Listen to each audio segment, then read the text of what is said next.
TV. Hey, Kimberly. Hi. Hi, y'all look so beautiful. Thank you. Thank you. So do you. Emmy, Jenny's storyline involves a significant revolution. How did you prepare for the scenes depicting her inner turmoil, and what do you think this development means for her character moving forward? um, I think when I was playing Ginny, I really had to think like the thoughts that she would, which are quite they're quite like self-deprecating, and she's quite hard on herself. And I had to really believe everything Seaton was telling me was true.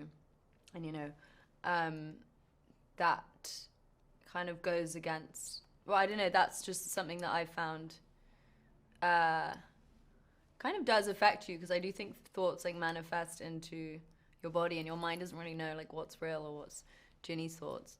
But Mm. I think her evolution is really important because she really loses her voice along the way and her sense of self, and she's really isolated and cut off from her friends. And they still at the end like love her, even though she does some bad things to She's them. got some good friends. She's got some really good friends. That Lizzie is a part of this intriguing dynamic between, Mm. involving Jenny and C Down. How do you work together to build this tension and nuance of the relationship within this trio? And like, what challenges do you face portraying, this perception of Izzy's character? I see.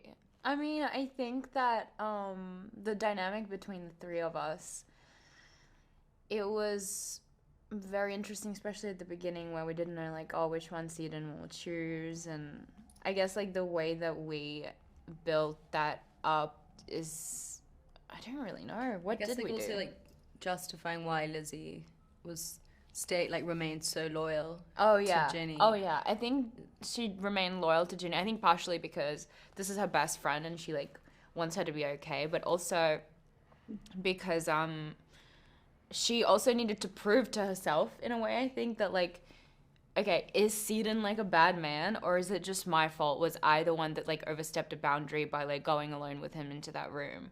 Or is he actually like an evil or like, manipulative, So I think she just had to find that out, and that's why she sort of came back to New York to make sure Ginny was okay and to find out what's going on. So as the season concludes, what can viewers anticipate in the terms of the evolving relationships and individual journeys for Jenny and Lizzie? So as the season concludes, what can viewers anticipate in the terms of the evolving relationships and individual journeys for Jenny and Lizzie? And what can we anticipate?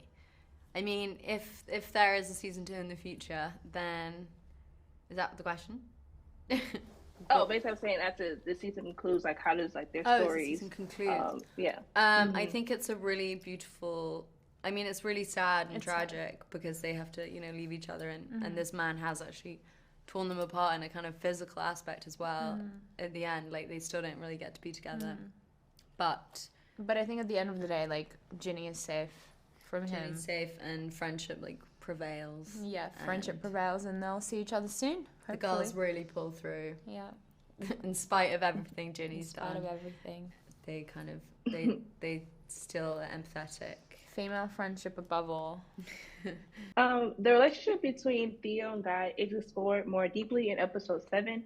How do you work together to convey the shared history and emotions of your characters, especially in the final scenes? We we worked with a acting coach, Miranda.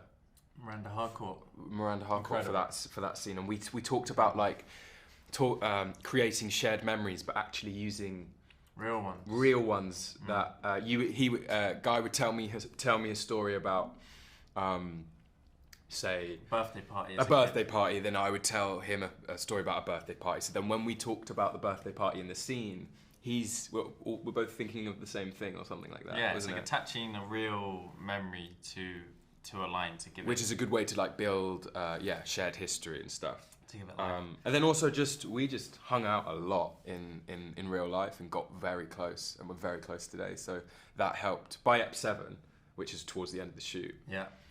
we were nearly sick of each other. So perfect timing. How does Theo's presence influence the narrative, and what insights do you think Theo gains about his own feelings? Yeah, I think just being his status carries a lot of presence, and I think he carries a lot of power with that. I mean, part of the reason why the group of girls travel to England is to marry into titles and dukes. So that's a through line narrative, and Theo is kind of at the top of the tree of that kind of status marrying lineage kind of circle. So I think he holds quite a bit of presence in that. And then I think in that scene that you reference when he's saying to Guy to say everything, I think he's kind of gotten to an ultimatum where he just wants everything out on the table. And I think that was quite bold and quite strong of him to say, no, I want you to say how you feel. So I think each character holds presence in that scene. Yeah. Yeah.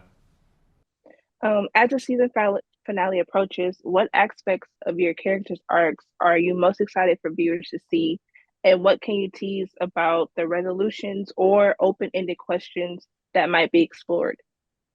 I feel like it's taking control of the situation. I think so. Like,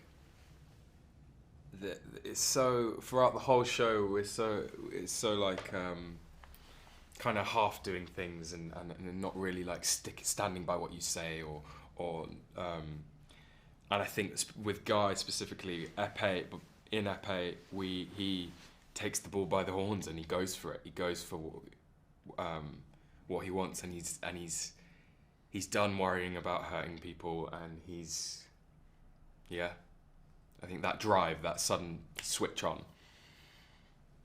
What about you? Yeah, I think Ep 7 and Ep 8 they're such huge diversions for all the characters. I think for me, Theo, I think the marriage looming, the wedding looming, and how's it going to work out? Does my fiance love me? And that's not a question you want to be asking yourself right before your marriage. So and by Ep 7, you suddenly everything's revealed, but then Ep 8, a whole another secret has now come into play. It just don't stop. All them secrets don't stop. No. Hey, how you doing? Good, how are you? We're liking your backdrop a lot. Thank you, appreciate it. In this episode, Richard undergoes a significant breakthrough regarding his past with Miss Spivey. How do you prepare for an emotional charge scene like this, and how do you see Richard's journey evolving in the context of his new profound understanding, especially when it comes to his family? Wow, that's a great question and a big question. I think it was obviously very sensitive material, and I think Catherine Jakeway, the writer, did a really good job of being sensitive to it and writing it in a really considered way, and we discussed it in quite a considered way very early on, and talked about that relationship with Simone, who plays Miss Spivey and is brilliant, and we spoke about that. And I think it's a really, to sort of state the obvious, it's a really complicated thing for him. I think he's sort of his feelings towards what happened really evolve over time. I think when he was younger, he wasn't really aware that anything was wrong, and was genuinely, a part of him was really in love with Miss Spivey, and they had a real connection. And I think it's only really the influence of Conchita in his life who allows him to sort of feel safe, to open up and to be emotionally available, which is something that his parents and his family don't give him. He's able to sort of look at things from a different point of view. And I think it's ongoing. I don't think he reaches a point where he sort of goes, oh, well, this is this now. I think he goes quite a significant distance towards that. In some of the scenes I think you're referring to, I think he does a lot of healing. But I think it's a journey for him, and I think it's a process that in the show, in those scenes, that you're seeing him begin to scratch the surface, which for a man in that time period, I think is quite significant. I imagine it might have been quite difficult for a lord in 1870 to be emotionally available and to actually be honest with himself about something like that. So I think the important work has like begun in his life. Also, the episode was filled with like dramatic twists and character revelations. How do you feel these developments for the both of you shape the trajectory of your characters as the season comes to a close, and what can viewers expect from the season finale? We talk about episode 7, or yeah. Yeah. Yeah, I mean, I think like just certainly for Seden's character, things just start to really like wind up in terms of his tensions and his insecurities and his suspicions of the girls around Ginny and of Ginny herself. So I think it's like everything is just cranking up tension-wise in his head, that he's getting more and more paranoid, more and more suspicious, and consequently attempting to be more and more controlling over Ginny and, you know, dividing her from her friends.